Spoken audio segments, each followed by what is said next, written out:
Hello and welcome back, ladies and gentlemen, to VRL Polaris, the best of the UK and Nordics region. Of course, it's now week 4, day 1. This journey is only just beginning, so let me introduce you to Polaris.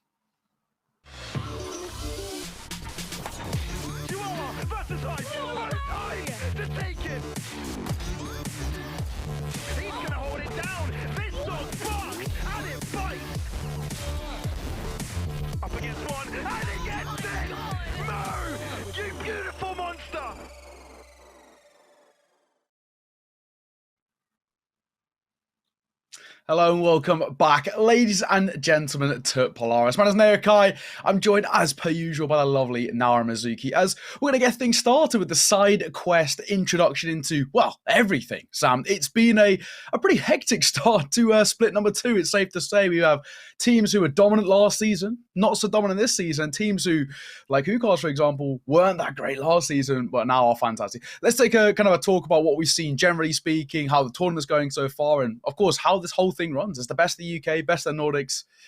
That's it. Sam, how you doing? Yeah. Mm-hmm.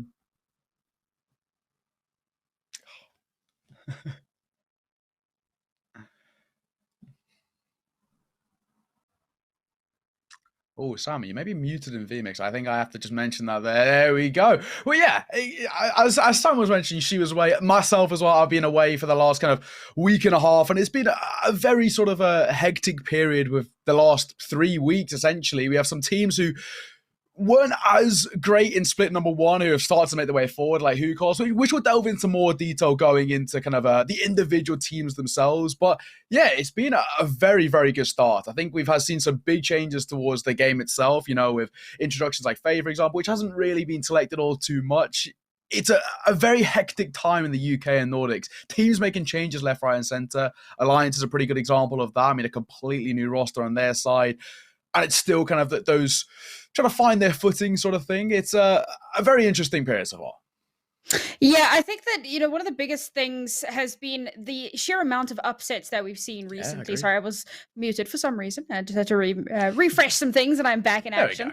And this is really exciting because one of the biggest upsets I felt, at least, was, you know, Kova managing to get that 2-1 victory over Finest. Yes. And I think, like, all of the talent, save for maybe one person, was probably MP. I could be wrong on that one, but just off the top of my head, you know, we all thought the Finest were going to come out on top of that. And it really has been a story of teams performing far better than expected. You know, you mentioned WYACIN'S, who'd had an okay run through the previous split, have done exceptionally well thus far. 3-0 in this stage. And of course, they had to get through the previous stages as well to get to this point. So they've done incredibly well for themselves. I think one of the big surprises, of course, has been Alliance. And we do have to bear in mind that they have gone through an entire team restructure. And on top of that, they are playing with subs. They're playing with their coach. So they're not in the most ideal situation right now. And unfortunately, they haven't really been able to hit the ground running. And another team that I just wanted to point out that's doing quite a bit better than last season is Human Tripwires. I mean, they were a little bit of an underdog, particularly towards the end of the season. They started to really pick up a little bit of traction, a little bit of momentum. But so far, they're looking really good here in stage 2. Yeah, precisely. Well, let's take a look at the highlights from last week. Of course, week 3 was one for the memory books. I think it's safe to say we had some really big games. Of course, started things off with XL versus Alliance. As you mentioned, it's not been the start for Alliance that they've been looking for, but XL still as dominant as they were in that previous season. Yeah, XL is another example of a team who have made a few changes, and off the back of that have really struggled a little bit to maintain the momentum that they had previously. Now you still have players like Aditech, for example, and Chihuahua, who, you know, they were people that we had highlighted in the previous split as well, who were really good. They work really well together, and they still are doing that. They still are looking incredibly good, but it's kind of like getting those new players to fit in, getting that synergy down, and, you know, thankfully it's worked out quite well for them. They are 2-1. They've only lost one game, and that was to Finest, who is the other team that's 2-1. So you can't really, you know, we've got a fairly small sample size for the moment, and a little bit of time here to try and get back into things, as it were. Not that they were ever really out of things. For sure. Yeah, exactly. And of course, then the second game was Hookahs taking on Heat. Heat, one of the newer organizations to split number 2, and Hookahs, a regular name that we've known for quite a while. They used to be Axspite way back when in kind of the Icebox qualifiers. They're a side who've always been around in this region, and we were kind of having this conversation off screen, and we'll kind of delve into more details about it later, but I really do like that kind of Hookahs have doubled down on this squad, right? They've stuck together, and that synergy's really starting to play forward. But Heat as well, they're no joke either. Yeah, I mean, Monstrum and Waddle, for example, I mean, they've been around the UK and I scene for quite some time. They've competed under different team names in the past, in previous iterations of UK and I gameplay, whether that be Icebox or the Classic, the UK and I Classic, whatever the case may be. They've been around for quite some time, and to get picked up by this big organization and to really kind of be starting to strut their stuff a little bit. Of course, they've brought in Eccles, who had a really unfortunate start to the year. I mean, when you think about what he went through with 100 Thieves, and then of course you kind of get to the end of the roster locks, and you're in this weird limbo. You're not going to find yourself in VCT, and thankfully he was subbing in for Heat for a little while, and eventually they just decided, why is he just a sub? We're going to sign him up, get him straight in onto the starting roster. And unfortunately, again, brand new player, brand new, amalgamation of 5 players. Got to find your footing a little bit. So they are only 1-2 at the moment, but still a few games for them to play in the future. They're going to be coming up against Human Tripwires, H2O. Those should be pretty close. I think that they should come out on top of that one, but then their last match is going to be against XL. So again, there's potential here for them to make a bit of a comeback, but they're going to have to work really hard for it. Yeah, I think of Heat at the moment as one of those kind of fringe sides, right? That are very, very close to kind of securing themselves in that top 4, but it's easier said than done, as you mentioned, with changes to the roster specifically. To find that cohesion like the way Hookahs have is, it just takes time. It's simple as, and they haven't had time on their side as well. But I do think they're one of those sides that you really do have to sort of keep an eye out for going into kind of the future of this region. They've got some very talented names. You mentioned Eccles, and I think he's probably a prime example of someone you have to highlight because of kind of his previous tier 1 experience with the likes of Team Liquid and of course Fish123 way back when, a big throwback to that side. But I think he are definitely a side to keep an eye on. But of course they won't be one of the sides we see today. But as the standings show, we've got 3 teams sitting 2-1, couple sitting 1-2 as well. And then unfortunately, couple at the bottom there, 0-3. That battle for bottom place is one that we will be touching on in a little bit more detail as our second game of the day. But it's started to now get a rough idea of the shaping going forward. And of course, that top 4 going towards playoffs, that's what everyone's fighting for. Yeah, and today we kind of talk about how it's kind of the race to the top. And when you think about it, if Hookahs win, they just stay at the top, and if Hookahs lose, then they're tied for first place. So they're not in a terrible spot just yet. They're not going to be too freaked out, but they have been very, very impressive thus far. And as you say, the ultimate goal is playoffs. And as it stands right now, 3 games have been played, 4 left. Hookahs very much standing a good chance to secure themselves that spot. They need to win 1 more game to make it reasonably safe. 2 more games to feel a little comfortable, 3 more and you're in. That's it. Unless there's like some insane shenanigans with like head-to-heads and map differentials and stuff. But by all rights, you should be in. And of course, they're going to be going for the perfect run. We'll see if the teams do allow that to happen. But for right now, they're sitting pretty. The real battle is with the 4 teams that are currently tied in second place at 2-1, XL, Human Tripwires, Finest, and Cova. There's a little bit of time, of course, as I said, 4 games left to separate yourself from the rest of the pack, but you got to make sure that distinction is quite decisive. Yeah, exactly that. Well, let's take a look at our predictions, right? We can make all we want about the teams individually, but let's see kind of where we put it. And I'm right in saying we've actually gone for one slight difference. I went for a pick of Finest. You went for a pick of Hookahs. I'm joined with the likes of Crema, Gennaro, Twiggy. We've all gone for that Finest pick, but yourself, X-Warrior, MP, and Moxie gone for Hookahs. So it's actually an even split for game number 1. And then it's pretty decisive for game number 2. Yeah, you know what? This is really tough because, again, H2O was another team that went through a full kind of roster overhaul. I think they kept maybe 2 players from their previous roster. And we know that that's a tough position to be in for any team. You know, we can see that from Alliance. But for H2O, who didn't have the best of times in the previous split either, they were kind of hoping that this would be something that kind of springboards them forward a little bit.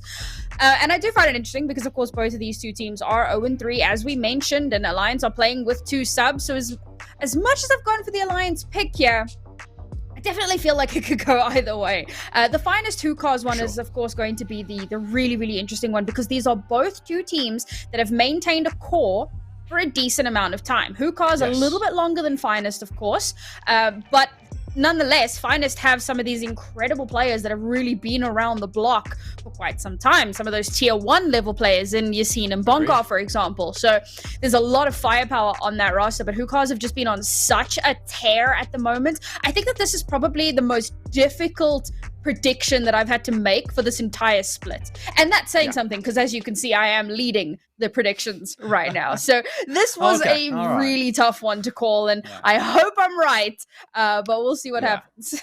It's tough, right? I mean, it's 2 really dominant showing sides at the moment, so it's very interesting times, it's safe to say. But that sums things up for the side quest pre-show here. Of course, for those who don't know, we're going to plug those socials, right? So you can go and check out on all of the updates, all the information you need for, well, the entirety of everything. So check them out right below me. You can see them Instagram, Facebook, and Twitter. ValLeague_NE. Nice and simple. Go and check them out, give them a follow, all of that good stuff. And that's where you can find out all the information for not only the games today, not tomorrow, but for the rest of the tournament. That's what matters. But ladies and gentlemen, we're going to throw this one to an ever so slight break. When we are back, we'll start to delve into the details of the two teams for game number 1. So we'll see you after the break.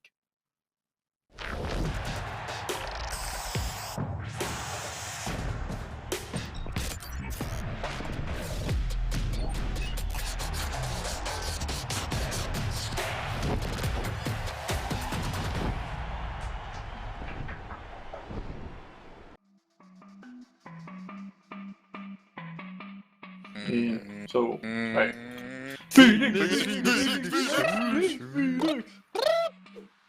No? Let's go, boys! Vamos! Let's go, boys!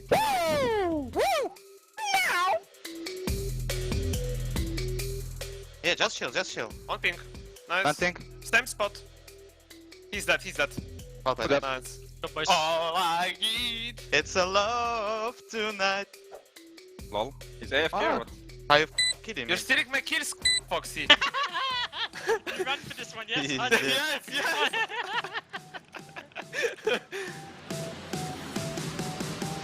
It's fine, Male. Don't do it, Male. Go in. You're not on it.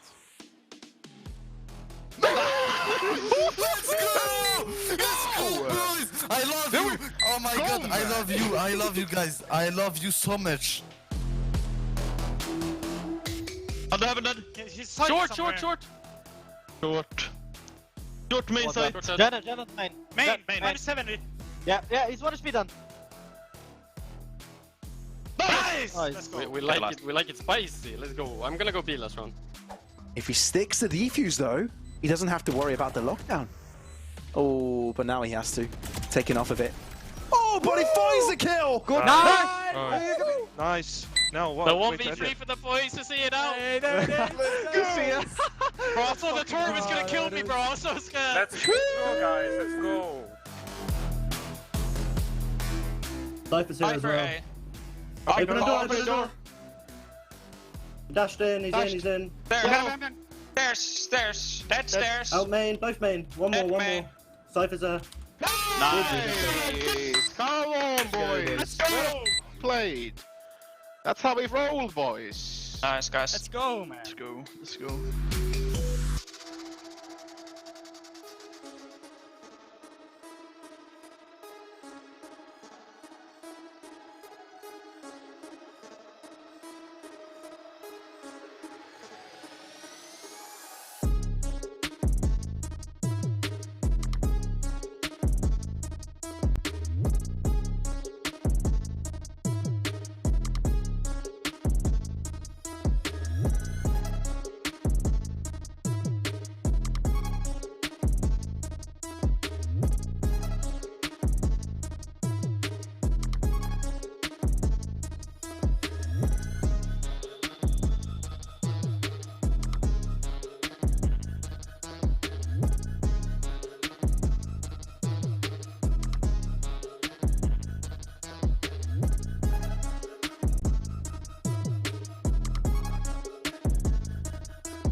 Hello and welcome back, ladies and gentlemen. It's time to delve into the details of game number 1. It's the battle for top 2 as Finest take on Hookahs. My name's Nekai, joined with the lovely Nao Mizuki as per usual.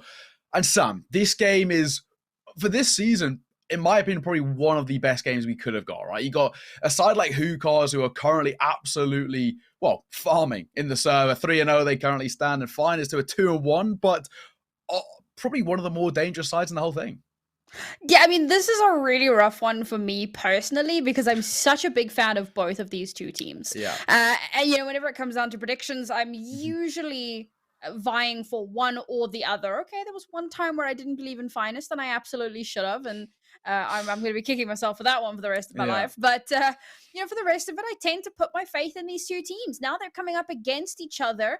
The titans of this split, we had the same kind of storyline for XL and Alliance in the last split, and in this one, it's Finest and Hookahs as of right now anyway, and they've really been showing how strong they are series after series, and this is going to be a bit of a huge clash between these two teams. Of course, it's a little bit of a, I suppose, a revenge setting for Hookahs. They really do have something to prove coming into this. They've been together for so long. They've never quite gotten the results that they would have wanted. It's that always the bridesmaid, never the bride situation. For sure. And now they find themselves in the position to really take hold of that. And Finest, I mean, we spoke a little bit about how some of those players have a lot of high tier experience. So you talk about something to prove. I mean, they definitely are in that spot. They want to prove that they belong back up there with the greats. So a lot on the line here for these teams, not just in terms of placement in this split, but I think just kind of a pride thing as well. Yeah, for sure. Let's talk about Hookahs specifically. Right? I think they're a team who have slightly shocked everyone when you compare to last season, right? They finished 7th overall with a 1-6 record. I mean, they're already doing considerably better. They're 3-0 currently. Undoubtedly, uncontestably first place in the rankings as we stand. I mean, it's been a really, really good performance from them and a good resurgence from kind of last season where they were one of those sides who were kind of battle for last place. It was H2O ended up finishing rock bottom and they just about escaped that relegation.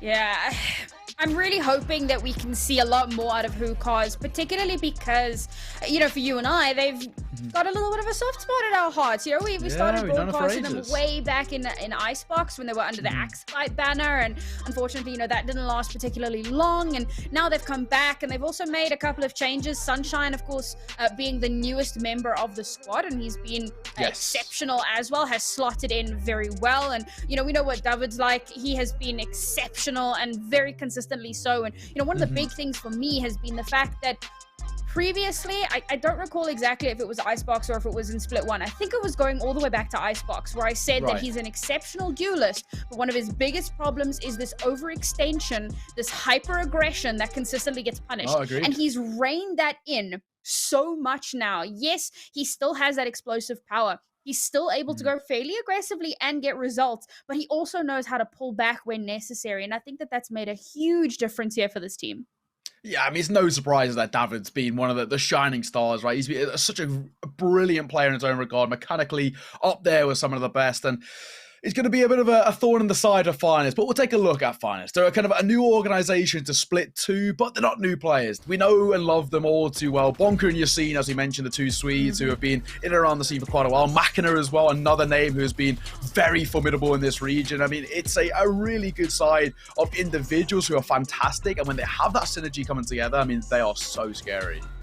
I've been such a fan of Kicks. I mean, we saw one little clip of him there on Haven as well. He runs through the Molotov and manages to get 3 kills. And that's just the kind of thing that he does. And, he and Destructive have been the kind of newer additions to the team when you kind of cast your mind further back. And they've done incredibly well. They've been really good additions as well. And then Machina, I mean, he was someone that we'd been pointing out for quite some time going back into Split 1 as well. In Split 1, he was kind of a newer player. I was really sad to see Nilla left the roster, but of course when Alliance comes knocking on your door, you don't say no to that. So no. A little unfortunate that he's no longer on this squad, but Finest are proving that they can do just as well without having him around, and I'm really happy to see them performing. As I said, this is a team that's been kind of close to my heart for the longest of times, and some players that I've always supported for a really long time. So it's good to see that they have the opportunity to, again, just prove what they're capable of.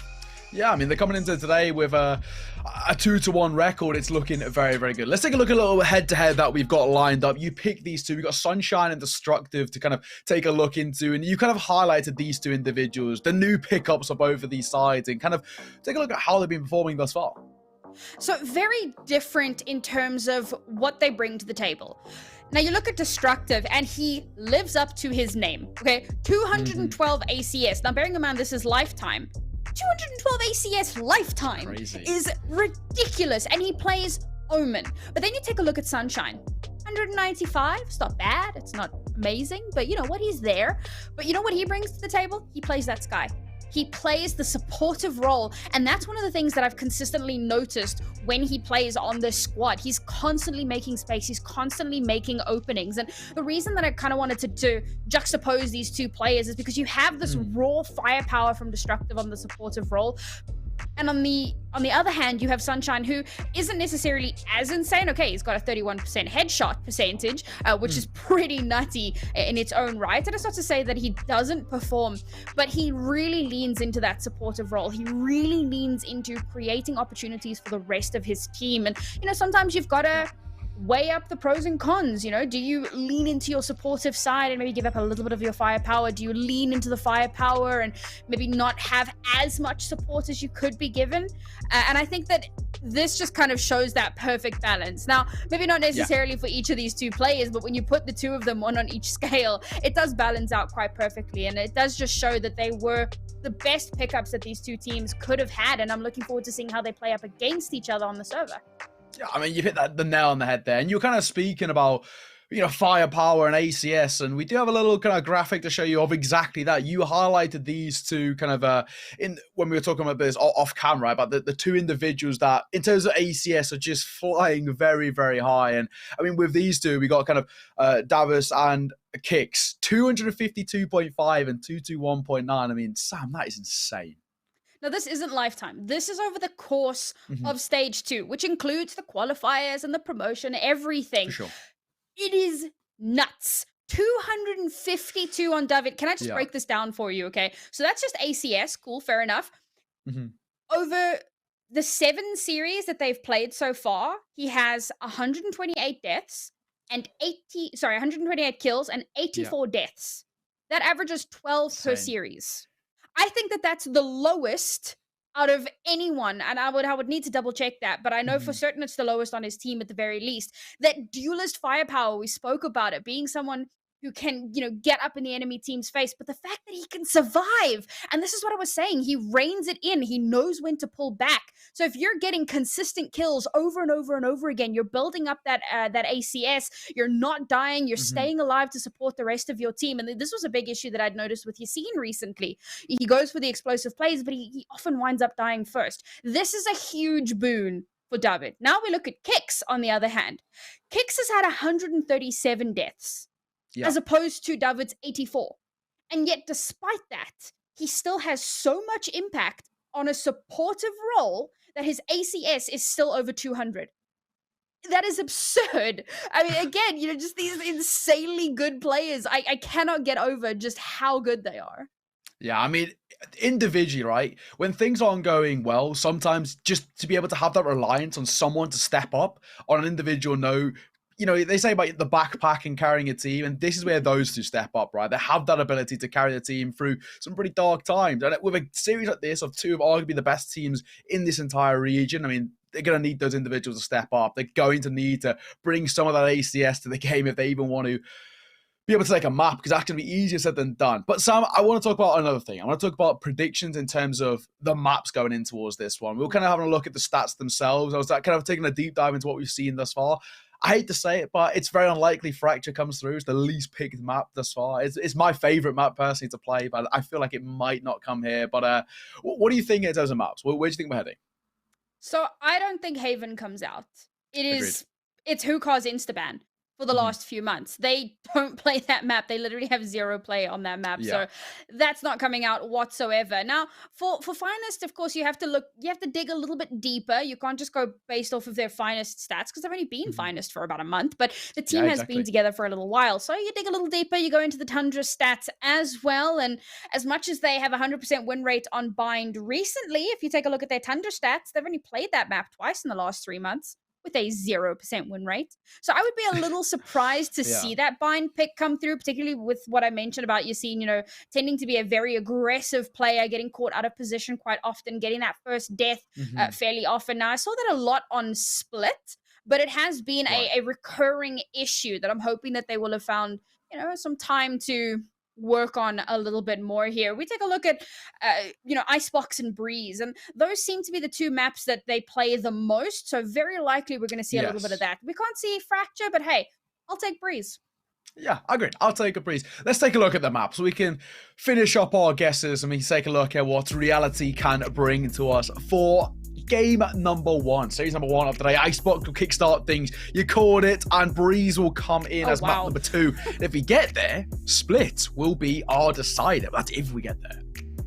Yeah, I mean, I'm actually amazed that I managed to. I was like Icebox Breeze, and true to form, there it is. And Split's gonna be the interesting one. Of course, that's our leftover map at the end. And what interests me about that is that Finest floated it. And okay, you got to take a look at what they did wind up banning out, and it was Bind, which I expected. You know, that hasn't been a particularly good one for this team historically. Yes, they have won it so far in this Split, but going a little bit further back, it hasn't been a particularly good one for them. And then Ascent, yes, they did win it once in this Split, but going back a little bit further, they're on a little bit of a 50-50 on it. So it does make sense that they decide to take that one out of the pool, you know, take that risk off the table. But I think that if we get to Split, that's going to be the biggest coin flip map. For the moment, however, I don't know. I'm wondering if this doesn't maybe favor Finest a little bit here. You know, Hookahs have only played Breeze once.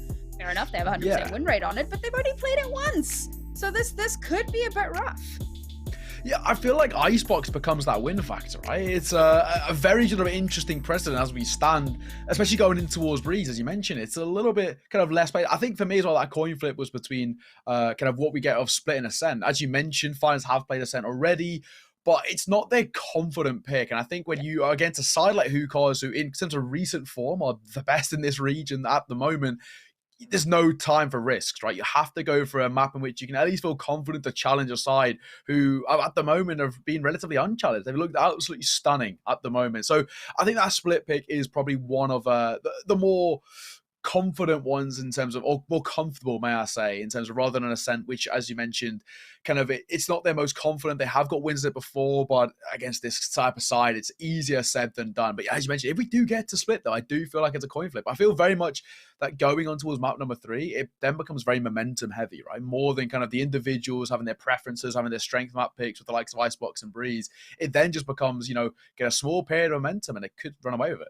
And the big issue with that, is that Finest have kind of had this trend where they lose map 1 and then they win the next 2 maps. And very often, I mean, map 1 is their map pick, and then they win their opponent's map pick, and then they go through and they win the 3rd map, or they don't, as is the case of Kova. So if they do lose the 1st and win the 2nd, or vice versa, however the case may be, then yeah, we could be heading to that map 3. And as we said, that's a little bit coin flippy. Yeah, exactly that. Well, ladies and gentlemen, before we get underway into game number 1, we got a little VT to show you of a bit of an interview, a bit of an insight into Hookahs themselves. So check this one out. My name is Mast. I'm the IGL for Hookahs. My name is Davut. I play for Hookahs and I'm the duelist / introfagger. Our performance in Split 1 wasn't the best. We definitely learned a lot, and we're going to take that experience with us and hopefully get our revenge on all the teams. I think we played well, but we didn't perform as good as we should have, and we lost some games we shouldn't, and played closer in matches we won, like the H0 one, for example. But like overall, I think it went okay, but it didn't go the way we wanted it to go, so definitely things to improve on.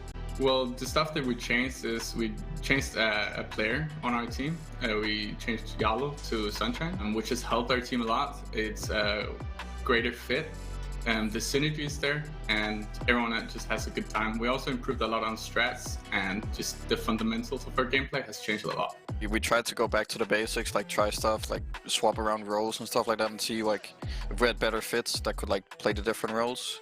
So like just going back to the basics and strats. Sunshine brings like strats, he's really wise, and he frags out, so he brings a lot to the table in the team. Our goals for split 2 is just to get revenge on all the teams. Last split was not the greatest, and we're definitely here to win, but first of all, we want our revenge. I would say get to playoffs. That's my personal goal, and probably also the one for the team. The team we're looking to get revenge against is Human Tripwires.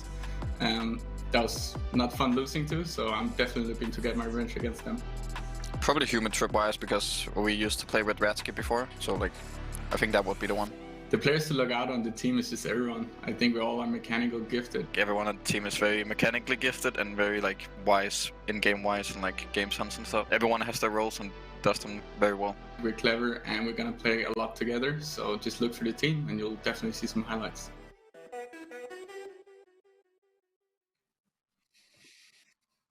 Oh, the people to keep an eye on is everyone. I think that's not a bad way to describe Hookahs, right? They're a side who have been kind of up there, one of the best performers of this season. And as we mentioned, kind of one of their biggest advantages, one of their biggest pros is that team synergy, that cohesion. That's what's made this side such a kind of a fearsome one. They've stuck together for so long through the highs and the lows. They've always kind of remained that core the same. And it's now starting to really pay off. Yeah, I think that, this is one of the big mistakes that a lot of teams make. You don't do well with a roster, you make a ridiculous change after like a week, 100 Thieves, and then you just don't succeed. Whereas you look at a team like Hookahs, they've been together for quite some time. Yes, they've had to make a few changes here and there. They mentioned Radsky, who we know used to play on this roster and was a really great addition, but unfortunately now playing for another team. So yes, they have had to make a couple of changes here and there, but for the most part, their core has remained the same. They've grown from strength to strength. I think one of my biggest notes about them back in Icebox was the transition over from other TAC FPSs and getting used to the util usage and kind of the flow of the game of Valorant, because the aim was there, the mechanical skill was there. They just had to couple that a little bit, and we can actually see how much they've improved over the course of the last few months. They've stuck with it. They've remained strong, and honestly, #sign Hookahs. #sign Hookahs. No, I have to agree massively. I think they're a side who not only are performing really well, but the individuals, they're just so nice, right? I mean, you can't not love them, especially kind of with how they are on Twitter and well, they're so wholesome, so humble, and I mean, they deserve all the success that they're now starting to find. A 3-0 start and potentially could go 4-0, and I wouldn't say it guarantees playoff, but I think more or less gets very close to confirm it, because they have a couple of games where they'll be the heavy favorites to take a win under their belt. And I don't know, I'm really excited for Hookahs looking forward. I think they're now not only playing for playoffs, but they're starting to think about seeding as well, right? Which is what we saw, especially into kind of the previous split, where how seeding was such a big factor going in towards playoffs themselves. It's something that Hookahs, with their recent starts of success, and now can potentially start looking to that in the future. Don't want them to get too ahead of themselves, though, because you can very much fall flat by doing exactly that. But no, so far so good, 3-0. This is, for me, one of their biggest tests. Finest to have been a side who, while they are brand new, still extremely scary. And when those individuals step up that we mentioned with that tier 1 experience, I mean, they are a threatening side for a reason. Here's the thing with Finest, though, because how do you come into this week, right? So last week, they lose against Kova. It's a 2-1. Everyone expected them to win that one. I expected them to win that one. I was bitterly disappointed. But unfortunately, it didn't work out, No. And now you come into this week. So what is the mental? Do you come into this kind of feeling a little bummed out, a little stressed out? You're coming up against Hookahs who have gone 3-0. They've been looking very, very good. Are you feeling a little hesitant? Or do you come into this with a whole new mindset? Guys, last week, we messed up. We made so many mistakes, and that's not on. That's not us. And, you kind of rally yourself a little bit and you prepare for this week. And I'm really hoping it's going to be the latter, because we know what this team is capable of. We know what they can accomplish when they're all on point. So hoping to see that they've managed to rally themselves together a little bit, and they're going to put on a good show for us. Because again, I hate that I had to do a prediction on this one. I really do, because I love both of these two teams so much. And at the end of the day, all I can really hope for is a really close, really good match.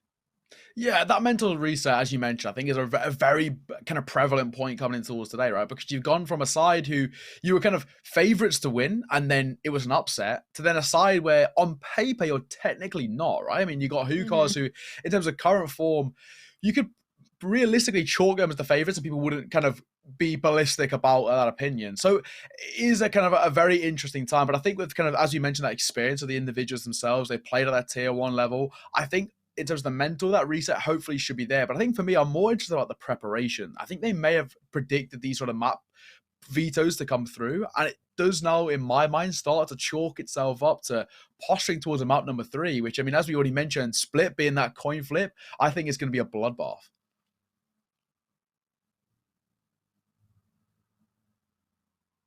Oh, we lost Sam. Is she back? Hello? Oh, there we go. Hello. I'm back. Sorry about that. Everything just like randomly froze. I think it's because my computer was off for a month. So I did miss whatever it was you said up until that point. Sorry about that. So my response is going to be completely useless. How about that?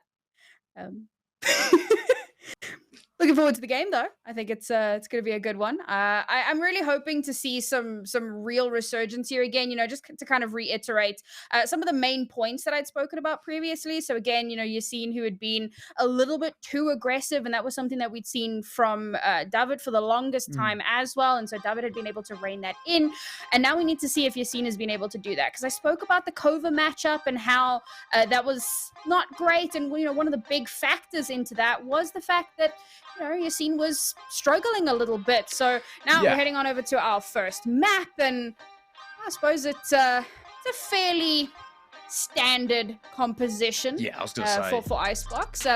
You know, apart from maybe the RAZE. Yeah, but I think, you know, for Yacine individually, he is that player who does like to just kind of stray away from the meta ever so slightly and wants to be that more aggro player. And I think kind of for his specific playstyle, which is quite aggressive in its nature, actively looking for those early engagements, I think it actually sort of plays into his advantages. But yeah, it is a slight off pick there. They haven't gone for that Sage pick, which of course Mars pick up. So there's that slight difference. But apart from that, it's a pretty standard pickups.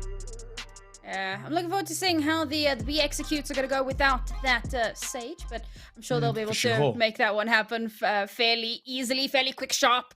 I think, you know, we look at the Yacine RAZE, and we have to remember that historically, RAZE has always been his signature agent. And for a long time, he leaned into the Jet, and then I probably realized that Jet was not the best pick for him. And so is now leaning back into what he's more familiar with and what he knows he can make work. The big question mark, I think, for me is, you know, you take a look at Hookahs' composition, and they're not actually playing a duelist. Now, they're likely going to try and play David like a duelist on that chamber role. But the last time I saw him play the chamber, all I could think was, this isn't it. You know, it didn't work out. It looked really uncomfortable. The rest of the team weren't really synergizing well with it. And I'm not too sure how it's going to pan out here. I would have liked to have seen him remaining on that Jet, remaining on that duelist that he's so comfortable with. But, you know, it's been a week, and hopefully there have been some changes. We'll have to take a look and see. Well, round number 1, game number 1, series number 1, all underway here. Finest starting on the defender side. Hookahs starting on the attacking side. Sam, I'm so excited for this. This game has a lot of precedent behind it, right? I mean, this, as we mentioned, kind of a battle for top 2 and the battle to get very close to securing promotion. I mean, there's so much on the line here, and arguably 2 of the best sides. They're making their way slowly, aggressively over to just challenge Yacine. And as we mentioned, how does that pick go? That RAZE pick? I suppose we'll find out in a moment. Of course, it is a defensive RAZE, which is quite interesting. But here you go. They start making their way in onto the site. And of course, it's going to be Kix who gets the first pick off. And that's going to cause Hookahs to stall out a little bit. Yeah, you see now going to drop down in close and personal. Mishu still trying to take that active engagement. He's been closed out as the spike goes down, and that's dropped in a very inopportune space. He's going to find one more. Swinging forward, Mishu trying to deliver a right click. Won't be able to find his target. Kicks still just dancing in the backside. Spots the head, not able to find it. Just about delivers and leaves it all down to one man. We question the pickup by David, and what can he do with it? He's tried to deliver. Good for 1. Kicks all 4, low on HP, so an easy body shot will deliver. Looking for the second, but it's not going to be the case. Yacine with a 3K. We question the RAZE pick, and Sam, well, I think we can be quiet for now.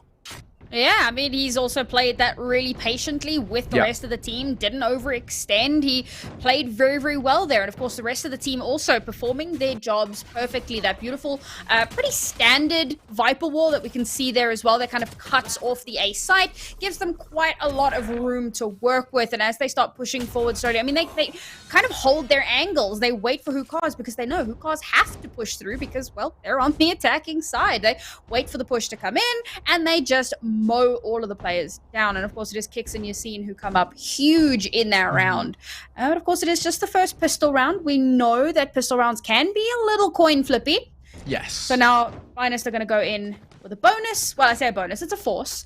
And then Hookahs, of course, down on the pistols. The real test is going to be what happens in round 3, which will be the bonus and the rifle round. Assuming, of course, Hookahs don't force up. I don't think they will. I sincerely hope they won't, but it is a possibility. So. Yeah, I think it'll be so risky, right, to force up into this sort of round when you've only got roughly about 2k to work with. It doesn't make any kind of logistical sense because you still won't be able to compete in any way, right? I mean, it's not the best choice.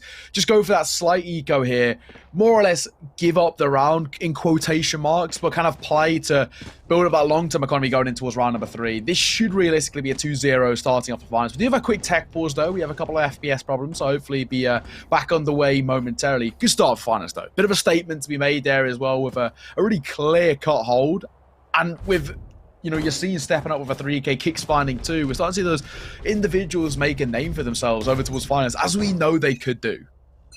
Yeah, I mean, you also have to keep in mind that Finest don't, or rather that Hookahs don't have a duelist. So again, they don't really have someone to make those powerful plays that they need to get in onto the site. And yes, we know that David can play the chamber like a duelist. That's why so many Jet players very often flex onto the chamber. But he hasn't looked comfortable on it. And I think that previous round is a pretty good example of it. Well, so far, slower tempo being set up here. I mean, Hookah's just trying to find that entry. Easier said than done. You're seeing going to find one of his own. David's going to fall. That's an immediate start for the increased firepower. The Classic trying to make a bit of damage, and it will in fact do so. Akimbo, good for one. Destructor steps up with the Spectre. Just keeps masking his place. And now the attacking side is struggling to get in towards the side. Destructor trying to shut things down close and personal. In towards yellow, good for one. Quick trade by Mishu. And the spike might be able to go down, but I speak too quick as Bonker comes up and leaves Sunshine all alone. 1 versus 3. There's other Spectres to work with, but he's already been dinged. He's been spotted out. They know exactly where he is, and surely it's just a matter of time. I mean, this isn't terrible for Hookahs, I think, managing to get 2 picks here. Maybe they can get a third. Sunshine is someone we pointed out previously. Unfortunate. Gonna get shut down by Kix there. So, not terrible. They do manage to take away a little bit of firepower. And of course, Finest aren't going to be going in with a full bonus here. So that is going to give Hookahs a little bit of an advantage into this next round. The question is, how are they going to leverage that? They're still quite far off from most of their ultimates because they've only managed to get 3 kills in the first couple of rounds, and that's not okay. They do get the death bonus orbs, so that's something, but they're still very, very far away from having anything really to work with. So we're going to see a little bit of a lean over towards the B site. That knife's coming out. Going to see if they can garner some information there, but it's a so low anchor towards B from David, and he immediately gets spotted out. This could be interesting. Yeah, immediate spotter's just gonna take that smart decision to step away. Kix got aggressive here, though. He's looking for a bit of information. Mishu can be good for the first, though. Viper versus Viper, and a Destructor who falls. Opening kill going the way now of the attacking side of Hookahs, trying to make this firepower make a difference. David spotting one. Kix just about escaping with his life intact. I'll speak too soon. Kix will fall, but Bonker and Makina come up for one of their own. Kix with the fanciest footwork I think I've ever seen, but this is still fairly evenly matched. It's been a very interesting back and forth across the map here, but it looks like Hookahs might just be able to get the spike down. Ooh, potentially. Mishu is tested, trying to get that spike down. Akimbo, though, good for one. Makina again finding yet another with a headhunter. I mean, this is already starting to look more expensive than probably Hookahs would have hoped, with the slightly lesser buy of the defender side. They are being caused a couple of problems. Bonker going to drop a shock down behind. Master will be tagged just a little bit. Sound cues could have been gained as well. The post barn is set up, but the gun barrel is spotted. This could get dicey as Makina knows exactly where he is. A headshot good for one. It's Bonker who finds the trade. Enough time to defuse the spike, and Finest continue their flawless starts. The patience to not take that shot when you've seen Mask, to not give away your position. Okay, he's immediately traded out, but it gives Bonka exactly what he needs because it pulls out the trade and Bonka is able to get that last pick. This is looking like a very different Finest to what we saw last week. All right, we're only 3 rounds in. I can kind of rein it in a little bit, I suppose. But, I mean, if this is a sign of things to come, then I'm really impressed with, you know, the adaptations that they've made. And Agreed. honestly, I'm really impressed with the RAZE pick. I didn't expect it to, you know, work out. And okay, YACINE had a slightly quieter round in the previous one. It was more of a David show. But still, I mean, they're looking really... Oh, my God, how? Okay, Mast, what is that shot? The operator gets immediately deleted. And with the slightly lesser buy of Hookahs, they come out top. David going to find one of his own. YACINE coming in for support. But, I mean, they're already being tested. Quite limited spray there. Akimbo and Sunshine will fall, so things become level once again. They're still struggling to get that spike down as they're being pressured over towards this B site. It was a brilliant start, but they're struggling now to find their way into a post-bomb position. And this is devastating for Finest. I mean, yeah, they'd probably still win the round, but they weren't expecting to lose 2 players. They weren't expecting potentially lose that operator, which of course David has picked up.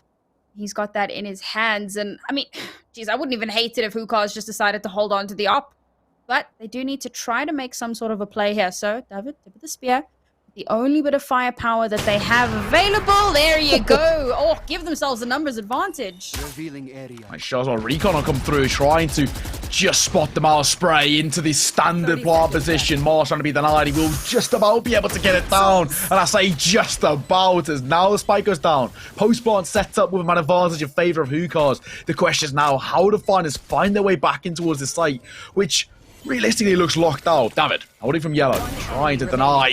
Spotted out, it's quick reactions. Good for one, make that another as well. A quad kill and a thrifty round for Hookahs to find their first round, and in all the ways to do it.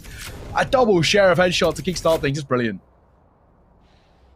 That flick onto a Bonka who is Ferrari swinging, and there's like this tiny gap that he has to get through, and somehow David lands the shot. He is a monster. It's gonna come up in the replays, and yeah, This look at yeah. Ferrari, and some, I don't know if it like nips the shoulder or, you know, or the elbow, I don't know, but getting that kill is illegal. A 4K round for David. He finally gets Hookahs back onto the board, and look at Finest's economy. Despite winning 3 rounds in a row, they are broken. Yeah, it's really not looking too good. It's a bit of a hero vandal situation with Kicks got that in hand, supported by a couple of sheriffs. It's really not exactly where they want to be. They've prioritized utility, but that's easier said than done as they're once again committing over towards this B side. The KO ultimate pop, suppression coming through as well, and David trying to go aggressive, finding the opener. Who would have thought as YACINE will fall. Kicks good for one of his own, but this hero vandal needs to step up for more than just one. I suppose on a pistol round, you're not really expecting Finest to do too much, although to be fair, I mean, Hookahs on their last pistol round were absolutely devastating. But it is the exception, not the rule. And Finest, of course, going to struggle a bit here to maintain control. Bonka is going on the wildest flanking mission ever, and he's left his teammates in a 2v4. Oh, fast to come through as well. Akimbo trying to go aggressive or work in his favor. A Sunshine and Akimbo combine. And you mentioned about that flanking mission. Unfortunately, Bonka's all alone. It's 1 versus 4. Spike's down and he's been spotted out. Good for one though. Akimbo will be caught in transition as he's domed out of the round. It leaves 3 remaining for Hookahs, but it won't deny the round going in their favor. Will be a second on the board. Will be, of course, that deficit dwindling to only 1. I think it's more of a question of can Bonka stay alive with that sheriff in hand, or does he potentially try and pick up a rifle that was dropped earlier? I don't know if he can. I mean, he's nowhere near a body, really. Maybe, yeah, he's just going to try and look for an exit frag, but no one's exiting that way, so... Oh, here we go, here we go. He's going to run straight into Mishu. Ooh, no okay. ways. Again, that trigger discipline. Going to get himself a nice little rifle there to take into the next round. And, I mean, that's not great for Hookahs to have lost 3 players in that round. Thankfully, they do have quite a bit of cash available to them. And as you can see, they're not really struggling. They've managed to buy into all of their utility. They still have all of their weaponry. And it's only David really who doesn't have full armor. But I believe he's carried over that half armor from the I mean, he can afford to buy full armor. So I believe he's carried that over. And that's going to save them a little bit of cash. So they're all right for now. And into the next round, they should still be okay. This is a big moment for Finest to bring things back in their favor. And now it's going to be Machina, in fact, with the crazy aggressive angle. David again looking for that opener. He was so good with it in the previous couple of rounds. He's slowly posturing up and towards brackets, just trying to find a gap to work with. I mean, what we see now for Finest is that much more defensive style from them, right? Where we saw in the pistol round where it was very, very passive in its nature, not a kind of aggressively hunting for the opening kill. Nice angle here, spotting the first. Shot taken, but missed. Not capitalized. David will come off one of his own. Already the differences are starting to be ever so prevalent as another kill going in his favor. Mishu finds a double, and just like that, this defense that we highlighted has been decimated. Spikes go down. 2 remain alive for Finest as Yacine and Kicks got a mammoth of a task to do to get back in towards this side. I don't know about you, Sam, but it might even be an early save call. A duelist there. Who needs one? You know, when you got David, when he's on the field, yeah, you make things work. And he's definitely looking a lot more comfortable today than what I'd seen previously. Although, hang on. 2 versus 3. There isn't a hell of a lot of time yet. But if you can keep this expensive, then that's definitely a win. No ways. No way. Surely not.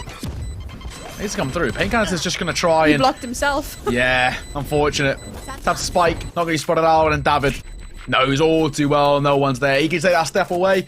Just like that, Hukar's going to tie this game up 3 rounds apiece. But what you do have to say, kind of the main thing to highlight, in my opinion, is kind of how expensive Finest made that. It was a 2 versus 4, and it already looked like they were posturing towards a save call. But no, they kind of went aggressive, and at the cost of 1 man, they dropped 3.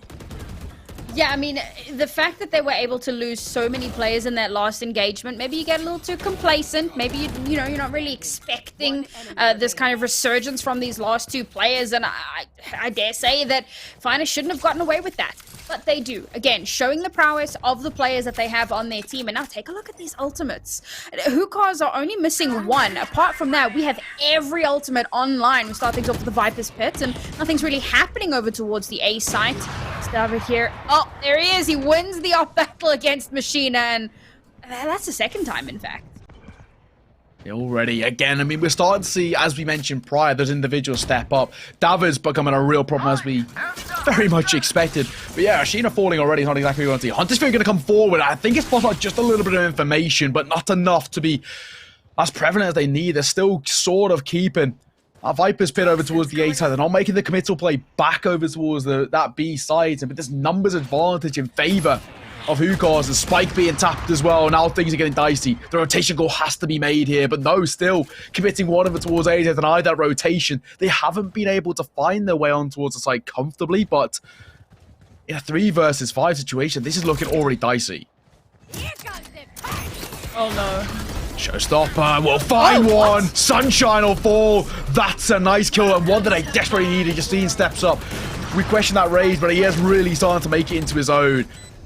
Viper's Pit will be dropped of his own. Spike dropped as it's now in a post-barn situation, and we've already seen Finest struggle from this here position. Yeah, there's like spam shots going through as well, just trying to connect onto something. Down onto the Spike, but they don't realize that Mishu's still in it. Now the Viper's Pit's gonna go down now. It's still a 2 versus 1 for Hookah. Bonka he's getting his DK back, thank goodness. If he'd peeked at that moment, it would have been deadly, but there's no way he has enough time for this. No, Solver's come through as well. He knows that if he's not on the Spike, he has to have committed to either a save call or potentially got aggressive towards yellow. Did they even expect this is the question? David won't as he caught a transition. Looking for a second and he'll find it. A quad kill to Bonka, but it's all for nothing. He falls to the Spike. It's Hookahs who take a lead, but it's a nice beauty of a finish with a quad kill there for Bonka. Right, you know, we talk about players like Yacine, but like Bonka is someone who flies so under the radar, and he is so good. When he's on, he is on, and he's been incredible this series. Unfortunately, it's been a tale of timing, right? You find yourself in that last situation, that last position. You're able to get so many of those kills, but unfortunately, you just can't do enough. 10 and 2 is Bonka. I mean, he has been an absolute demon, but it hasn't been enough. And Finest back down onto a pistol. Unfortunately, looks like it's going to be a 5-3 here for Hookahs. That's it. I mean, as we stand, it should, on paper, be Hookahs clean this one up. Mishu will find the first. Bonka falls after a brilliant finish to round number 7. Not the greatest start to round number 8. The firepower making all the difference, and they're just being picked apart now. You see, he will be good for one of his own. At the very least, David, who's been such an important factor, will fall. Makina finding one more, and what was already looking on paper like it should have been a comfortable 5th for Hookahs, they are being tested now, and he's a Kimbo to step up. Good for one. Look for the second as well. Low on HP, and Destructive makes it all too aware as he finds the trade. This is becoming a very uncomfortable affair for Hookahs, who should have easily chalked this round up in their favor. Now, Finest have done really well to whittle them away, though. These kind of 1-for-1 peaks that Finest are managing to win out quite handedly, but it's still 2 versus 2 here. It is still rifles versus pistols, and yet somehow Sunshine with a 3 HP and a dream, but it comes down to the 1v1. How? Peg has to come through as well. Mishu's gonna have to play a little bit more passive position, going aggressive, but no, Yacine. Unfortunate, that low HP made all the difference, and it was who shoots first, and then this time it was Mishu who comes out on top. Hookahs coming into that round with significantly better firepower. I mean, fine, it's just like pistols, and again, they pushed them all the way to the brink. It's a 2-round lead, but it's made very expensive. I think a really, really important thing to note is just how close each of these rounds have been. It's not a case, I mean, there have been a few kind of wash rounds. You think of the 2 pistol rounds, for example, you know, very much in favor of Finest. And even when they came through onto their bonus, they did really, really well. But for the most part, you're down to like 2 or even 1 player left alive at the end of the round. It is so scrappy, and it really does come down to, are Hookahs able to actually plant, and are they able to effectively post-plant? And that's where they've been winning over Finest, because Finest have been struggling to answer back. From above, leg spotted. Yacine, bit of a labour spray, but we'll find one. David will fall. It's an important kill, as you mentioned before. Boombot's come through, kicks one of his own as well as Sunshine, the new gun. Dropped early in towards round number 9. Kimbo sets up one of his own. Quick reaction from Mishu as well. That should have been a kill for Destructive. He had the drop on him. But now that A site is open, barren, and this becomes a very sort of dicey affair in terms of trying to make the way back over towards the A site, which they know kind of mid and A is already completely compromised. That's a really good Toxic Cloud there. Block off so much of that sideline, get that spike down, but Kicks gonna bring that down to the 2 versus 2 here. Now it really is anyone's game. Spike is relatively undefended. They only have one way of getting towards it. Do Hookahs and Finest. Quite a few angles that they need to check, but they do have the advantage here. Well, looking like they're going to tell this one. No, they're actually going to hold it as well. And they might go for the full defuse. No. It didn't quite spread. Oh, no, Kicks. Pros don't fake, as they say, and they find the kills just to clean things up. They thought that the Viper's pit there, the snake bite, might I say, would spread all the way to cover, but no, that's a rookie mistake, which actually becomes very costly because the deficit now is down to only 1. Sam, that is brutal to watch. You have to remember, like, the amount of pressure that he's under in that moment. Mishu has to land it perfectly, but he knows that there's someone just around the corner that's likely going to be firing in on him. And you actually see it's a little bit of like a jump, peek, shot, fire thing. And unfortunately, it doesn't land where he would have wanted it to. A great play from Finest off the back of an unfortunate angle. They do manage to stick it. And as you say, they close that deficit down. Only a 1-point disadvantage. But David, consistently, that tip of the spear, getting that first kill of the round. And on a round like this, where they have 3 pistols, it's important that they whittle away as much as possible.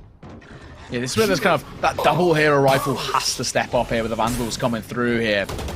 Again, trying to find one. That's a brilliant kill. Kicks, drops David. Makina will go for one of his own as well. Mishu will fall, and now the numbers going back in favor, or so I say, only momentarily. Bonko goes aggressive, and he drops Sunshine. The sober diff coming up as he makes the second before he's traded. Leaving Mars now all alone in a 1 versus 2. And a tough, tall order to make his way back in. Snakebite will come through, and it will force him off the angle, force him to play a slightly more passive approach over towards this A site. This is so difficult to clear. Spots the leg of the first. Needs to find a headshot. Destructor's all too aware of where he is. And I think this may more or less be just cannon for the seconds of this round. Goes in favor of Finest. I mean, this is interesting that he's committing. He still had about 40 seconds or so. He could have pulled back, maybe faked a rotation over towards B. I mean, there's a lot of possibilities here, but he's looking... Oh, no! Oh, he wanted to bait Rez, but destructive peaks at just the right time. It was a good idea, but unfortunately the execution wasn't quite there. But unfortunate, as Finest do tie themselves up here. 5-5. We're 2 rounds left in this half. And I'm thinking... we could go into this even. Well, I think we could as well. I mean, as you mentioned prior, kind of each and every round, even kind of doesn't matter about the buys, whether they've been ecos, whether they've been those kind of half buys. Each and every one has been so even, right? And that's kind of testament to how good these players are, no matter the situation. As we stand 5-all, I mean, spot on that. We could go into the second half, it being absolutely tied square, and it makes things all the more uncomfortable as well for kind of Finest when they're heading onto the attacking side. A slow start could become problematic, but that's a quick start for Machina as Master 4, the opening kill goes their way. Numbers now favouring the defender side, and they're just going to take a step back and play the numbers game. Unlucky for Machina this time around, he wasn't facing up against David. So, going to take Master off the board. That means that there is quite a lot of utility taken away, as well as that potential for a res. That could be pretty detrimental here for Hookahs. Now, they still do have a Viper's Pit and a Hunter's Fury. That's quite a lot to work with here. And knowing... you see, it is a bit rough because they know that Bonkar have Hunter's Fury as well. It would be really impressive if Bonkar had Viper's Pit. But he does have the Hunter's Fury. So if they do drop that Viper's Pit, there is still a way to work around it. So they have to be very careful about when they place that ultimate, where they place that ultimate, and how they're going to deal with that Hunter's Fury. Yeah, we're starting to see now the kind of the differences with the lack of Sage for Finest potentially causing a couple of vulnerabilities over towards mid, right? We've already seen that battle for Kitchen start to be prevalent. Kick trying to swing, David gonna fall, dropping a flash in, good for a second as well. Not quite able to make it a third though. Sunshine and the Kimbo one apiece. Now finding their entries over towards this B site as they want to try and guarantee that spike going down. Hunter's Fury will come through and it makes it very smart decision just to fall away. Oh, he left one charge on it. Oh, that's beautiful. And as they rush in to try and get that spike down, there you go. Just get completely rinsed through. Really good round there from Finest. And again, that Hunter's Fury, so they drop the 2 charges.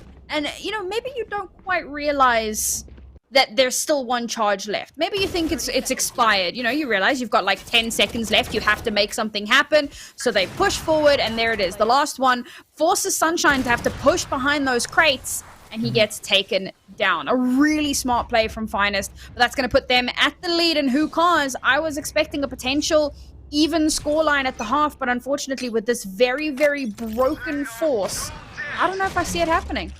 Yeah, I mean, we're already, as you mentioned, a slight and a half buy coming in there. Only a double Vandal setup, and Ares coming out as well. I mean, it's not the easiest situation for them to be in. In comes the Showstopper as well. You see, no, surely good for 1. Brilliant. Looking to make it yet another. No surprises. He comes on the top. It's an aggressive swing, and it works. Sunshine will fall, and it's an aggressive battle over towards B, which you see he's doing it all alone. I would love to hear the comms for that. Because in my head, it's like, trust me, guys, trust me. And they're going, no. He's like, no, trust me. Oh, brilliant. You see a third kill for him as well. Master fall. I mean, this is a textbook performance from him. Overextends slightly. Kicks all fine. At least that trade. Flash will come through as well, but it catches the both of them. Akimbo comes out the top as Kicks all fall. They're still trying to force their way like a blunt edge knife, may I say, over towards the B side. They might actually just be able to get that spike down. They will. Good for 1. Machina and Bonker, though, clean things up. Spike to be defused momentarily. And just like that, 7 rounds put on the board here by Finest for Hookahs. They made it a little bit expensive, but it wasn't quite the performance they were looking for. As good as David is, I still think that the lack of a duelist potentially causes issue. And I think that a lot of that has to do with, you know, the Chamber still being a relatively new change to what they normally play. So I would have liked to have seen how that would have played otherwise, but at the same time, you can't just give up on new ideas because maybe they're not working out initially. So you keep pushing at it, and that's what Hookahs have been doing, you know, for half a year at this point. They've just continued growing, continued changing, continued adapting. So hopefully we'll see David look a little bit more comfortable on that chamber in the future. But now, if you take a look at their composition, it does seem somewhat defender-sided. So now, I mean, they've given themselves 5 points on their attacking half. Now that they get to defend, this could be the moment where they shine. They are going to have to deal with YACINE, and I'm looking so forward to seeing how he uses that RAZE to create the space. Well, speaking of, going aggressive already, we already saw this A-hit in the other side go through. How can it be replicated as YACINE and Sunshine good for one apiece, trying to tap the way through. It's a slightly late, a couple of taps as Makina finds yet one more. Bonker as well answering. Now Spike goes down, numbers favour the attacking side, and the double down. It's a 3K for Makina. Sunshine will fall, Mars left all alone. A tough 1 versus 3 to make his way forward from range. He's spotted out. I think this may be a done affair. Right click coming through. He is being pressured, and Destructive will clean things up. An 8th on the board for Finest, and they're getting closer and closer to that all-elusive 13. That's Finest winning both pistol rounds on this map, so that does stand them in very good stead. And if we go by trends in the previous half, they won the pistol, they won the force, and they won the bonus. So if they can continue along that trend, we're looking at 10 to 5, double digits. Hookahs have to be a little concerned at this point. We're actually seeing Mishu buying into a shorty here, which is a little irregular, but I'll allow it. We'll see if it pays off. Again, over towards his A side, just testing the waters. Not overextending as we stand. The shorty, as you mentioned, is close to personal. Only good for a bit of damage as Makina come out on top. Mishu will fall and all ready to be in pressure kicks. One of his own. Unfortunately, these pistols are just being decimated, pulled apart. The flank to come through, the spike goes down, and the 2 versus 5. It's all down to Mars and Dav to try and deliver on a bit of damage. The question is, can they? Makina is spotted out. Just needs to be careful not to be caught in transition from range. Tapping away with the headhunters as David comes out on top. You've seen him for the trade on towards Mars, and it's only good for 1. And 9th on the board, and Finest 1 round away from double digits. Yeah, a little unfortunate there for Hookahs. They would have wanted to maybe get 1 or... Well, they did get 1, but they would have wanted to maybe get 2 or 3 picks in that round.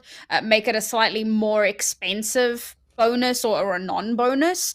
And we can actually see that, you know, Machina didn't really buy into the previous round. He still had about 2,200 credits left at the end of the buy phase, and it's worked out quite well for them because now they're able to come in with 2 rifles into Hookahs' rifle round. So that little bit of saving on the previous round, they still win the round, and they come into this with quite a bit more firepower than what they normally would have had available to them. So now Hookahs again, they're still in that rough spot. This is their rifle round. They've already lost a Kimbo, and that's not a good start. Yeah, I mean, already starting to see that this A site is a significant vulnerability for Hookahs, and it's showing at the moment. Again, trying to force their way forward. Paint canisters will just clear that close angle in behind. They might as well now slow that tempo down. They've already got the opening kill, already got a bit of an aggressive stance, and that map control. They now don't need to overextend, as you've seen. Just looking for a bit of information. Jiggle Peaks doesn't spot too much, and Spike goes down, and they can just take a big step away and essentially play the classic post-plant meta that is Icebox. See if they can make that one happen for themselves. Nice little bit of utility coming out here. That's going to give a ton of information over. Oh, that's a good wall. Brilliant. Sunshine for a double. I mean, stunning stuff. Looking for 1 more. Mishu will find it. And what we were saying about everything looking oh so good for the likes of Finest, all it took was just a double from Sunshine, made all the space, and we spoke about that post-plant meta. I mean, they didn't even manage to set it up in time. Destructive had the space to work with, but he was so far away from the action that they just couldn't set those snake bites up. It was a fantastic start for Finest, but that finish is not exactly what they were looking for. I mean, I love the util usage towards the end there. You know, in the previous rounds, they weren't going for a retake scenario. They were kind of trying to eliminate players.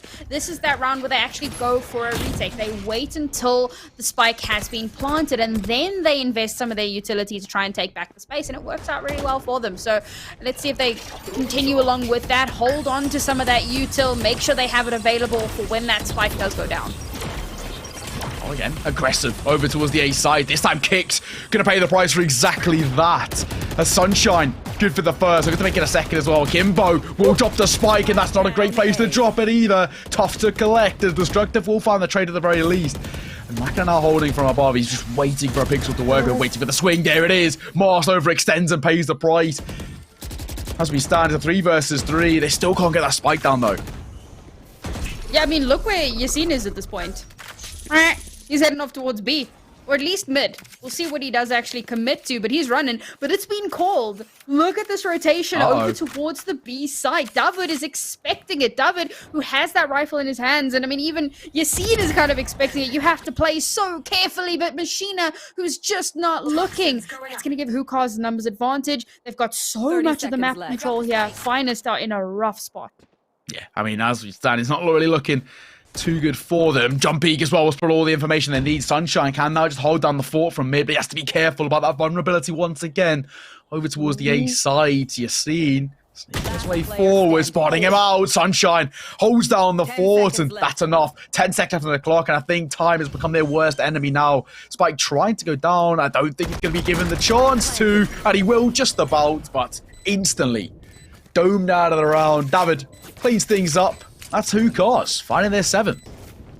Little bit of extra cash just because they managed to get that spike down, and it's something, I suppose. But this is another solid round from Hookahs, and I love the way that they played this one as well. Shutting that down so early on, shutting down that early aggression, and managing to cut off so much of the map so that the rotations are almost impossible. And the read from David to know, okay, YACINE has booked it, or someone has booked it to the B site, and he runs to head him off at the pass. So now you have someone on B, you have someone towards mid, and you have someone on A. So no matter where that push is going to come from, you have a dual angle covered, and that's exactly what we saw. You know, YACINE and I believe it was Destructive push up through mid, and they get mowed down by 2 angles, 2 opposite angles. It's brilliant.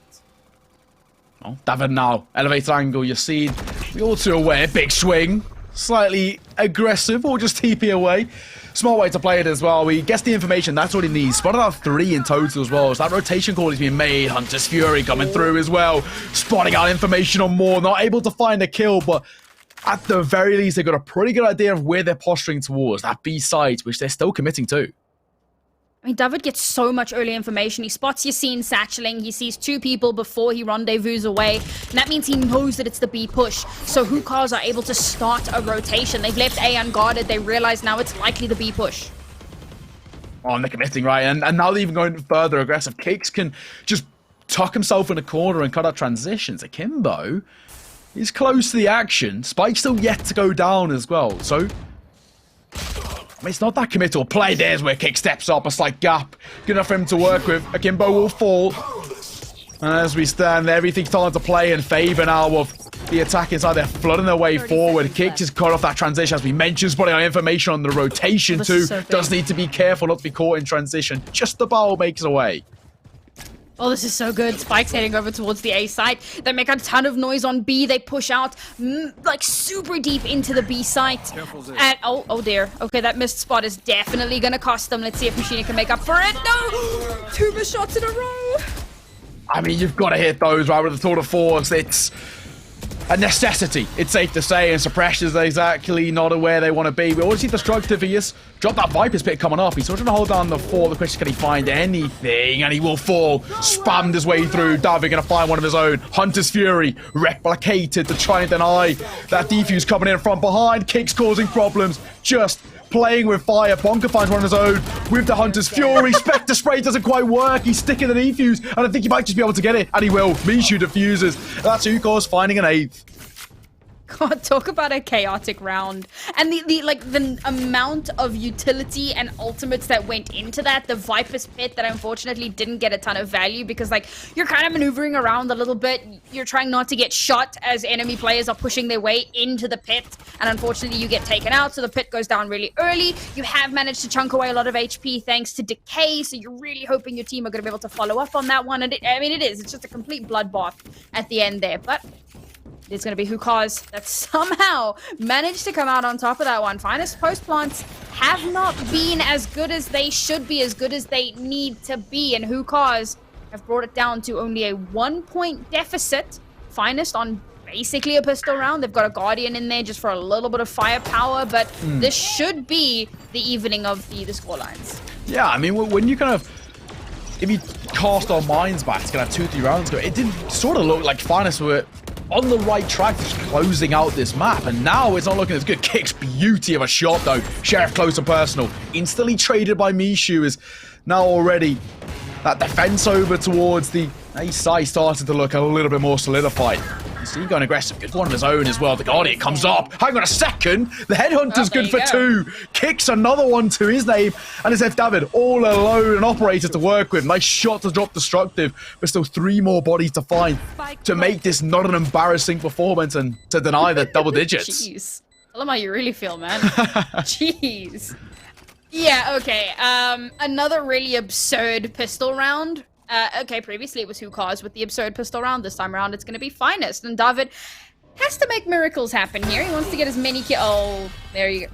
Unfortunately, doesn't spot Yacine at the bottom there. Thrifty round on the board here for Finest. The evening of the scoreline that I expected to happen. The caster curse comes through. It's 10-8. Favor of Finest. They finally do hit those double digits. And Hookahs might start to flounder a little bit here. I'm curious to see what their buy is going to look like, because unfortunately, as we can see, 2 of their players have next to no credits available.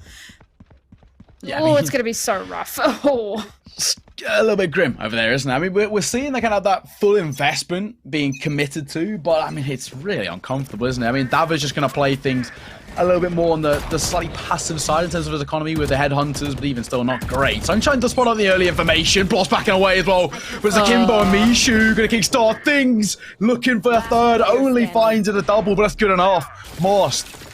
One more to his name. Destructive will fall, at least Mack in a matter of seconds, all alone.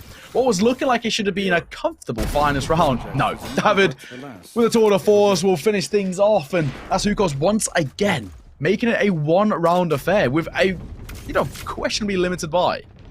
Yeah, I mean, I was really concerned coming into that round. I wasn't sure what their buy was going to look like, and it was a bit of a Hail Mary. They needed to make it work, and they did. Yeah, well played. I mean, I thought that this was going to be a slightly more defensive composition. I was curious to see, how this was going to play out with David on the chamber. Look, he was hitting his shots. Let's not let's not mince words here. He is exceptional when it comes to that. But when it comes to the actual position of the chamber and what you're hoping to accomplish, he had been looking a little rocky. So looking a lot better here on this defensive side. Got that operator in his hands as well, having just used the ultimate in the previous round. So there you go, showstopper out. And this time no value. Yeah, this time it was good but no cigar. However, Yacine's double is good enough in my books. Paycaz will come through as well, will force Akimbo to play significantly more passive as he has to take that step away, and it gives them time to get that plant down. David's trying to make his way through, makes his way forward, but that post one's already being set up once again. They've gone for that passive position as the Viper's wall comes up. Now we're going to peek his way through. Is Destructive again, just playing a bit more passive. Mars will get that resurrection coming back up. Sunshine back in the game as numbers become a little bit more on the even, standing in the 5 versus 4. They've cleared out the site, but it's this post one that makes everything. David good for 1. Yacine all 4, the important kills, his double costings early into the stage. Akimbo 1 more. That battle versus Kicks is being consistent. Labored spray, and he pays the price for it. Denies the spike being defused, all down to 1 man, and Sunshine, who was resurrected, deleted. I'm really impressed, because post plants is what we had said that Finest were really struggling with the most, and this is one of those rounds where they do actually manage to make it happen. Now we're inching ever closer to match point. We're at 11 points here for Finest. If they win the next round, they're on match point. Hookahs, I mean, their economy, it's not going to be great into this next one. It should be okay. Yeah, I mean, yeah, Sunshine is brought down to 0 credits. He's only on half armor. Like, it's not ideal. You look at David, who's only got 2,400 credits available. Oh, jeez.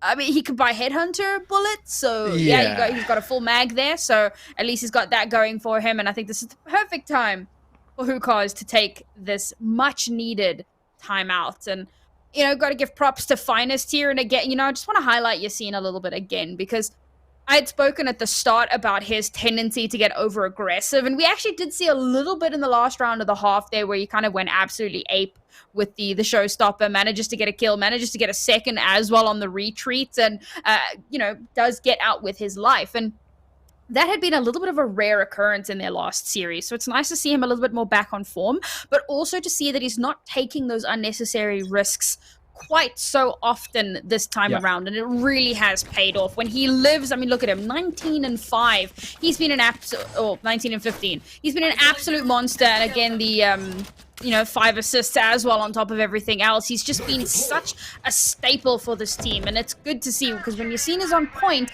then he kind of lifts the rest of the team as well. Yeah, I think he's very good in terms of kind of that space creation, but also, you know, just in terms of his mechanical prowess. We were kind of highlighting a few of the individuals, David, of course, for very good reason, but YACINE in his own regard can be that difference maker. We spoke about when your back's against the wall, having that individual who can just kind of pull you across the line. That's where he really steps up into his own. And of course, he's starting to show as well the difference with look at the lack of duelists that we see from Hookahs. This time, though, into round number 21, it's a much slower tempo. And this is a great look from Finest so far if they do manage to win this one, because they did mention that, like, interesting trend they had of losing the first map and then winning the next two. So yeah, they're on track to potentially win this first one. Sunshine, however, is going to take kicks off the board. That's no flashes. That's your initiator gone. That is not good for Finest. They have managed to plant though. Yeah, thanks, praise be. They do. No, they don't. Why did I think they planted? Have I lost my mind? Well, YACINE has, as he's domed out of the round. David, good for one, close and personal. Comfortable spray for him. Holding and waiting. Recon to come through, spotted out, destructive, nice swing from him. Just clears that angle, clears that immediate bit of danger. Still, there's a lot to do. There's only 20 seconds on the clock. This could become high pressure in trying to making their way over towards this B site. The knife to be dropped in, one spotted out. The spike has to go down. It has to be prioritized, and it will. Spam to come through, and it will deny the spike going down. This is becoming very, very dicey, I have to say. It will just about squeeze its way in as Bonko deletes Mast out of the equation. And now, a 2 versus 2. Oh, geez, Sunshine being quite aggressive here, trying to get in onto the spike, get that tap, try and pull someone out. Recon dot, oh, that gives away the game. What can they do, though? I mean, Bonko got the information all about this swing from the destructive, and as he falls, that becomes dicey. Bonko is playing ring around the rosies. He's just trying to stay alive, trying to buy some time. But unfortunately, Sunshine will close things out, and they got plenty of time to find that defuse once again. Hookahs making it 1-round affair in that 1 versus 2 as well for Bonko. They knew exactly where he was. It was just a question of closing things out, which they do. I was a little concerned there when that recon dot came out and gave away their positioning, and I thought, oh, that's it. That's going to be Finest on match point. Hookahs, play it patient, play it safe. They managed to get themselves a little bit more space to work with, and they're able to clean it out. As you said, back onto the 1-point differential, and it has been so close. As close as the scoreline is, each round has been closer still. Let's take a look at what we have in the tank here. Got a couple of ultimates online here for both teams. Finest, of course, going to be popping the Tour de Force. See if Machina can hit some shots here. He's been a little bit off of his game so far. Yeah, he has as well. David, good for the first. Comfortable as well. Again, sitting in that close position. Kicks in for the trade. Destructive one on his own. That's an important kill because it buys a bit of time and a bit of space. Viper's pit to come online as well. And Sunshine, does he want to test these waters? I think it's probably safe to say at the moment, no. Make his way forward with a double. Looking for 3. Doesn't quite connect the spray though. Bonko will trade things out, but he never should have been able to get away with, never mind the first, but the second as well. And the spike hasn't gone down. No. And Bonko has got 2 HP, and he has to head over towards the B side. I mean, this is very winnable for Hookahs. Now, Destructive is keeping the Viper's Pit up just a little bit longer, just to give a little bit of time for Bonko to make this rotation, because as long as the Viper's Pit's still up, they can try to fool Hookahs.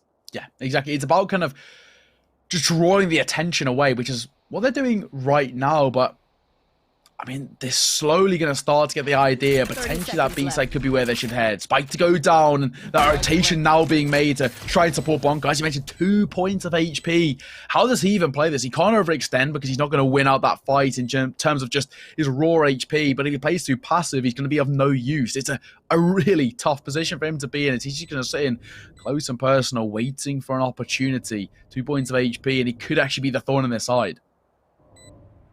He needs to... Oh. Just stay alive. That's all he needs to do at the moment. Just stay alive. Just be a nuisance. He's looking the wrong way, though. I mean, this is totally doable. Uh-oh. There you go. Wall's going to come up. That's going to block the angle from Destructive. Brilliant. Oh, they get the halfway point, but they don't realize that Blanco's behind. Oh, beautiful play here from Finest. And I was a little worried about how that one was going to go. The fact that they're able to destroy that sliver of wall before it solidifies means that that plant or that defuse is just about impossible. Beautiful play from Finest. Gets them in onto match point. And Hookahs, look at their economy. They invested so much into that previous round. They were really expecting to come out on top of that one. And now they come into this with very, very little to show for themselves. And that Marshall from David has to come up huge. He's 1 ult all the way from the tour de force. If he gets that online, maybe he turns things back in their favor. We'll have to wait and see. Again, they're sort of stepping up that tempo, trying to go a bit aggressive. We'll have to be forced into a slightly more passive position. Mishu close the bird, so this is the one that can make a difference. Good for one. Just playing with the wall, but he's only good for one as YACINE'S double. Opens his sight up. Destructive one of his own. The Hunter's Fury's online, but what can they find with it? Actually, information is gained, but for Sunshine, and I say quote-unquote Akimbo, but as you mentioned, he is down. Not exactly where they want to be. It's all down to this one man. The new boy on the block has to come alive. Good for one. Gives them a lifeline extended. YACINE will just deny Akimbo's resurrection, and it's a showstopper to close things out.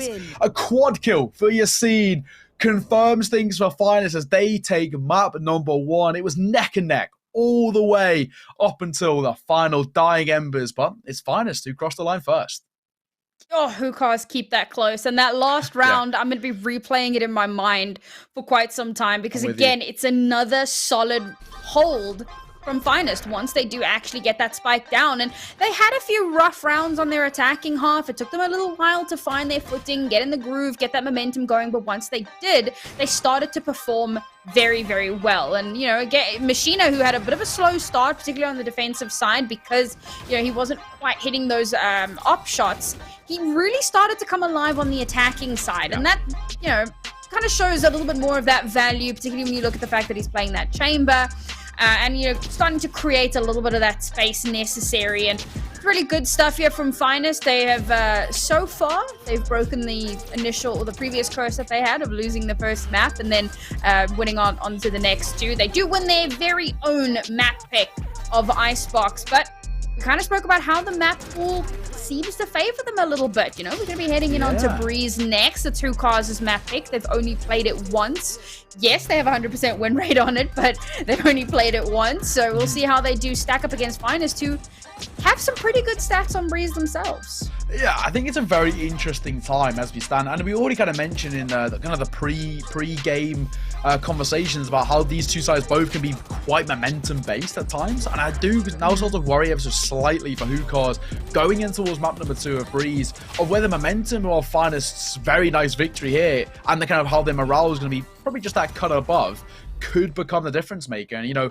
as we've already seen, the Finest are very, very good and very decisive in terms of their pistol rounds. That potentially could be something that really gives them a massive advantage going forward. Take a look at the final match stats. YACINE, to no one's surprise, coming out with the MVP, 23 kills, 1.6 KDA, and 310 ACS. 310. That's absolutely obscene. But you know what? Obscene YACINE. I suppose that's where that is at this point. There you go. He is brilliant. And again, I spoke about this a little bit there, to see how much he's reined it in and, you know, showing a little bit more control. Controlled aggression is one of my favorite phrases. It sounds a little bit like a buzzword, but it is something that you need to have, and he's showing a lot more of that today. Hookahs did exceptionally well. Again, when you kind of consider how they performed in the previous season, to see them come through so strong here, and again, bearing in mind this was Finest map pick, so they still do very well on a map that wasn't really their pick. Now, as we head on to the next map, that's where the big question mark is going to be. And there's quite a few question marks on that map. What is David going to play? Is he going to be on the chamber again? Is he going to be going back onto the jet? A lot of teams have been leaning into that chamber pick, so we might see that again. You know, is YACINE still going to be on the RAZE? Very likely. But how does the RAZE work out on this map? You know, is it going to get the results that they want, or is it going to be a little bit more tough to make the desired space? I really can't wait to see what they do here. Yeah, all to play for in map number 2, and I guess for Hookahs, they need a very good showing if they want to push this on towards split. We'll have to wait and see. Ladies and gentlemen, we're going to throw this one to an ever so slight break when we are back. Map 2 of Breeze. See you in a second.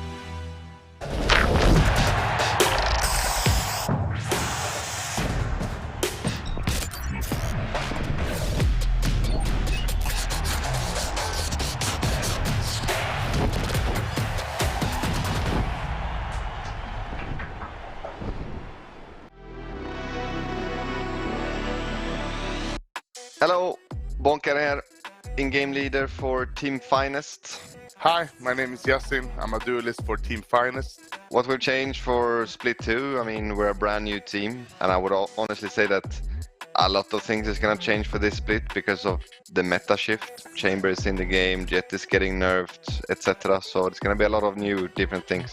Obviously, we have a whole new team now. We also have a new meta coming in. I think that will favor us a lot. We have Kix, who's a great young player with a lot of potential. Kind of reminds me of Leo when we found him back in the days. So definitely excited to see where we're gonna go now. I'd say our performance from last split was very underwhelming. We had a lot of difficulties within the team that we had to deal with, and I'd say we did the best we could with the cards we were dealt. Obviously, our performance in Split 1 was not what we had planned. We kind of threw the bag, if you can say that. I was expecting us to reach all the way to Challengers. We did not. Could blame what happened within the team, but I will not. I'm just excited for this one. Goal for Split 2 for our team is this time we're winning it all. In our new roster coming in, I'd say look out for Machina on the Sentinel role, and also Kix, our young gun. I think he has amazing mechanical skill, also really nice game sense, and he's playing all of these Battle Bridge, Battle KO, Battle Sky playstyle. And also Machina is just a amazing chamber player. Honestly, we're way more confident going into this split than we were going into the first one. I think the first one we're kind of stressed and, you know, forced a little bit. Building this team has been way different. We've been having a lot of trials, taking our time, picking the right players, and focusing more on team chemistry, I feel like. So I'm honestly way more confident going into this split with these guys than I was before. Don't want to say too much. I'm just excited to see where we go.